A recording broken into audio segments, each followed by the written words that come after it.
Okay, so magandang araw po sa mga Gemini placements, Gemini Sun, Moon, and Rising and Venus. Ito pong reading ay para sa inyo. So only take what resonates. Yan, linisin lang po natin ang energy. Okay. So gamit ko po ngayon ay Everyday Witch Tarot. So tingnan po natin kung ano ang message sa inyo ng universe, angels, spirits, and guides. So this reading is for Gemini, Sun, Moon, and Rising, and Venus. Ito po ay timeless reading.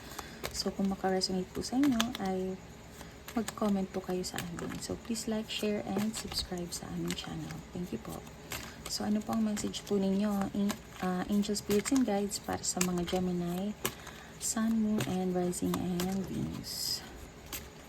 So ayan. So, 3 of Swords. So siguro po ngayon ay may pinagdadaanan kayong masakit. Okay? Heartbreak, loss, you may be grieving. So, yan po ang unang card po sa inyo. So, siguro po ay may nawala po sa inyo. Nag-break po kayo ng inyong minamahal. Okay? Ano po, angels, spirits, and guides? Ang message po sa ating Gemini. So, ito po, kunin ko. So, 2 of Swords. So, dahil po sa mga nangyaring masasakit sa inyong buhay, ngayon ay meron kayong kailangang pagdesisyonan. Okay? So, kung makikita ninyo dito, hindi nyo pa alam kung ano yung pipiliin. Nakapiring pa ang inyong mga mata. Okay? So, kung makikita po ninyo dito, alisin lamang po ninyo ang piring. Meron na kayong choice na actually, nang-hit nyo na ang jackpot, pero hindi nyo pa yun nalalaman kasi kayo ay nakapiring pa o hindi pa bukas ang inyong mga isip at mata. So, ano pa po ang message po sa ating Gemini placements, Gemini, Sun, Moon, and Rising, and Venus? Okay. Okay. Ito. So, Queen of Cups. So, makikita mo dito, huwag kayong mag-alala, mga Gemini, dahil kahit may pinagdaanan kayong masakit, ngayon naman po ay meron kayong abundance na matatamasa. Okay, so this may be a woman who is coming to you or a lover, okay, who is trying to fill your cup. Okay, so pero kung makikita po ninyo dito sa baraha, you may be pregnant, okay, or your partner is pregnant and you are so full of love right now. So maaring itong 3 of Swords ay sa past po ninyo. At ngayon ay you are feeling so loved already that you have already forgotten your past na. Nakalimutan nyo na yung masasakit na nangyari sa inyong nakaraan. Napakaganda po, Gemini. So you are so abundant right now. So kung may pregnancy po sa inyo, congratulations po, ano? Ano pa po? The Emperor. So ang ganda po. So you may be this person who is in authority, ano, or you are connected with someone who is an authority, powerful, and someone who is in his masculine energy, no. So siguro dito you can stand on your own, you can stand in your own power.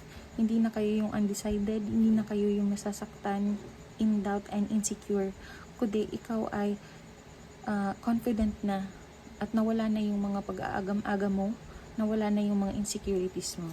And you are already able to discern or decide on your own. Ayan. Ano pa po? Last card, angels, spirits, and guides for our Gemini, Sun, Moon, and Rising, and Venus. Last card po, last message, dear universe. Ayan. Death. Okay, napakaganda po, ano. So this is transformation, this is ending. So siguro may let go kayo, may kailangan na kayong putulin sa buhay ninyo. Siguro ito ay ang nakaraan, tinitingnan nyo pa ang inyong nakaraan, binabalikan nyo pa. Pero ngayon sinasabi sa iyo ng universe, kailangan mo nang putulin ang mga connection na ito. Kailangan mo nang i-let go ang pain. Kailangan mo nang mag-transform. Kung titingnan po ninyo sa baraha, merong slightly opened na door at tinatawagan na kayo para sa new beginnings po na ito. Ayan. So, napakaganda po, Gemini, no? So, siguro ngayon, you are undergoing transformation. Marami kayong na-realize mula sa inyong mga experience. Ano naman ang message ng tea leaf sa mga Gemini placements? Gemini, Sun, Moon, and Rising, and Venus. Siguro ito, kunin natin. So, wedge. Someone is trying to come between you and a friend or something you want. So, be careful po mga Gemini, ano? So, siguro, meron kayong gustong ma-attain o ma-achieve at meron sa inyong mahadlang para makamit ito. Ano? So, be careful who you trust. Huwag masyadong magtitiwala sa mga tao. Ayan. Carrot, opportunity or windfall. Wow. So, napakaganda. So, siguro, sa ngayon, you are so abundant at may paparating pa kayong pera or tag-ani. Okay, tag-harvest season po siguro po ninyo ngayon at ngayon po ay matatamasa nyo na yung mga resulta ng inyong mga pinagpapaguran. Ano pa po ang mensahe ng tea leaf sa Gemini? Okay, medyo madami kasi ang tea leaf. Ayan, so ito na lang. Dolphin, wow, talaga naman. Marami kayong pera sa ngayon, Gemini. So, financial gain, usually coming from something you did in the past. So, siguro, nire-reward kayo ng universe dahil sa mga pain and heartbreaks na pinagdaanan ninyo, hindi kayo sumuko, nagtiyaga kayo, nag-persevere, determinado, at ngayon, tatamasain nyo na, o makukuha nyo na kung ano ang inyong mga hirapan. So, napakaganda po, Gemini. Very good news po and very good omen po para sa inyo. So, ano naman ang super attractor message sa iyo ng universe? Kuha lang tayo ng isa. So, ito na siguro. Appreciation. So, parehas po ito nung nakuha natin sa Aquarius, no? So, appreciation dissolves all blocks to the presence of my super attractor power. So, siguro dito, tinatawagan ka ng mga guides mo, ng